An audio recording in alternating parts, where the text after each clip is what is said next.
Take-Two and Rockstar have dismissed the lawsuit the two jointly filed against Pinkerton Consulting Investigations, ending a legal dispute that sprang up in response to Red Dead Redemption 2's in-game use of the Pinkerton National Detective Agency.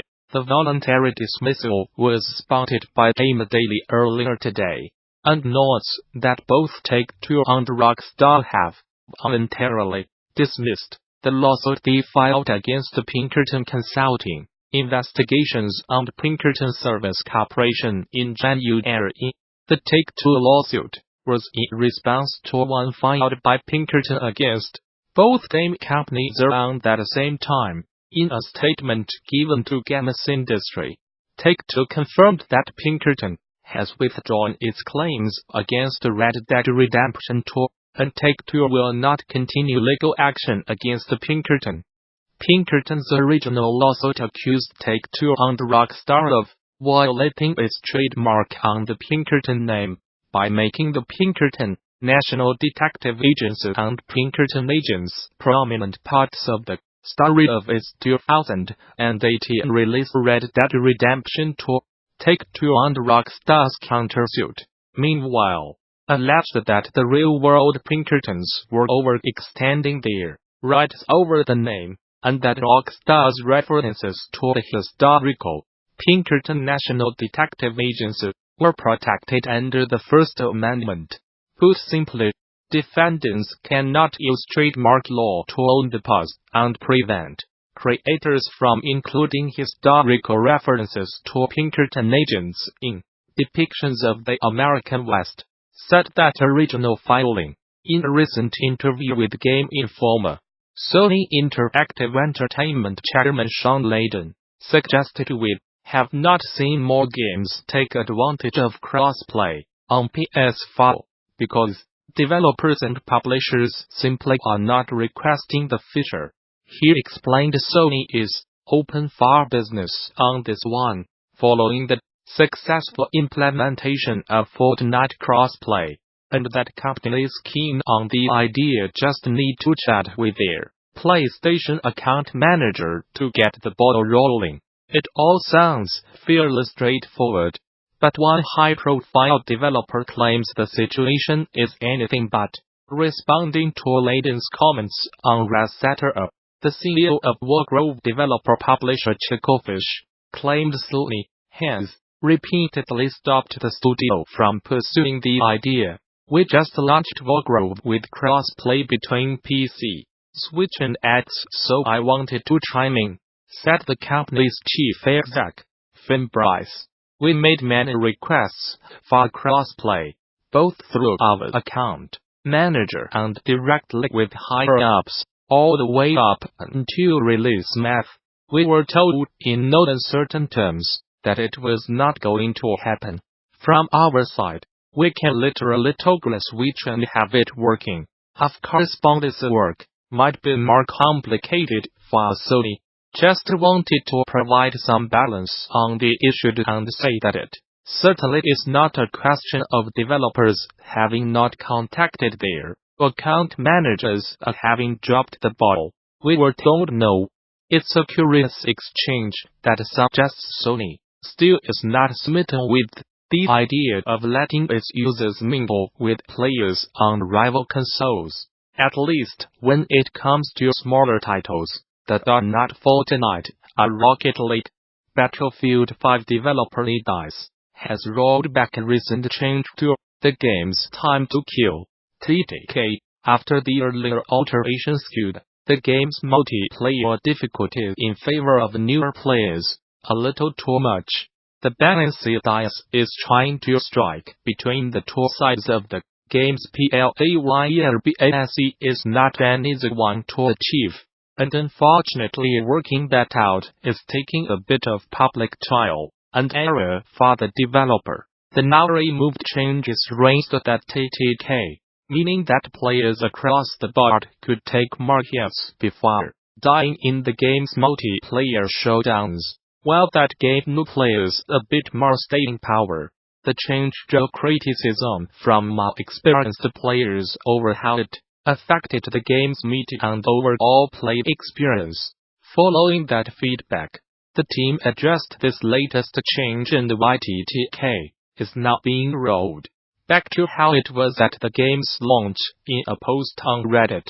Our intent with the TTK changes was to see if we could evolve the Battlefield 5 experience and make it more enjoyable for new players, whilst also making sure the Battlefield fans have a choice with a more core experience suiting their preferred playstyle. Reads the post from the dev team. Clearly we did not get it right. Veteran players did not ask for the change, but as game developers, we took it upon ourselves to make those changes based on extensive data and deliberation. It truthfully was not an easy decision for us. We have learned a lot over the past week. We have gained clarity on the issues you have shared with us around time to death. TTD. We have identified imbalances in weapons, and have recorded real-world data on how TTK changes our game and impacts our players. Continues the post. With that knowledge, we have a better idea of how to improve the game going forward, and have already begun taking steps to improve the experience for all our players, new and veteran. I Want Games is a crowd-funded series about research and applications of artificial intelligence in video games. If you like my work, please consider supporting the show over on Patreon for early access and behind-the-scenes updates. When creating a video game, we are driven by a desire to craft a fun and interesting experiences for players, to put them in those areas or reach at familiar ones. Now, sometimes in order to pull that off, we have to treat a little bit. We make tweaks gameplay systems or concessions in how a certain feature is built to reinforce the pillars of the game's design, and this applies just as much to non-player characters. Alien Isolation Xenomorph that has short-range sensors in the back of its head and a director that always knows where you are. The enemies in Far Cry that become less accurate the more that are fighting you are the demons in Doom that patiently wait their turn to tear you to shreds. It might sound counterintuitive, but by limiting a character's behavior, or giving them knowledge and skills they should not otherwise have, sometimes makes sense in reinforcing the player's experience.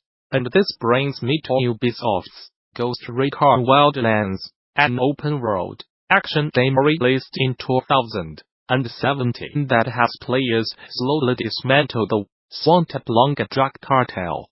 In this article, I am going to talk about the three AI-controlled non-player characters that work alongside the player when playing Ghost Recon Wildlands offline. Hold, Midas and Weaver. This Ghost Squad needs to be able to respond to player commands and react to the world around them, but also maintain the power fantasy that the game delivers as you stealthily take down entire enemy command posts, or roll in with an attack helicopter and blow everything to pieces. It's an interesting design problem and is arguably one of the most prominent examples in recent memory where an AI frequently cheats, not because it needs to be able to do what you'd expect of it, but because as players we have low tolerance for their failure. The AI squad mates throughout the Ghost Recon series are built to support the player and reinforce the experience of being a covert operative that sneaks into installations and eliminates opposing forces. This includes being able to spawn targets for the player, synchronized kill shots of multiple enemies on your command, as well as holding their own when everything goes loud. Ghost Recon Wildlands takes this premise and blows it up with a massive increase in scale, and this presents a real problem for game designers. Unlike more recent entries such as Ghost Recon Future Soldier, the number of unique circumstances that can arise has grown exponentially, and this is in part due to the systemic gameplay, systems that drive weather, patrolling enemies on the rebels, civilians and more. Players can attack encampments from any angle they like and approach it using a variety of tools at their disposal.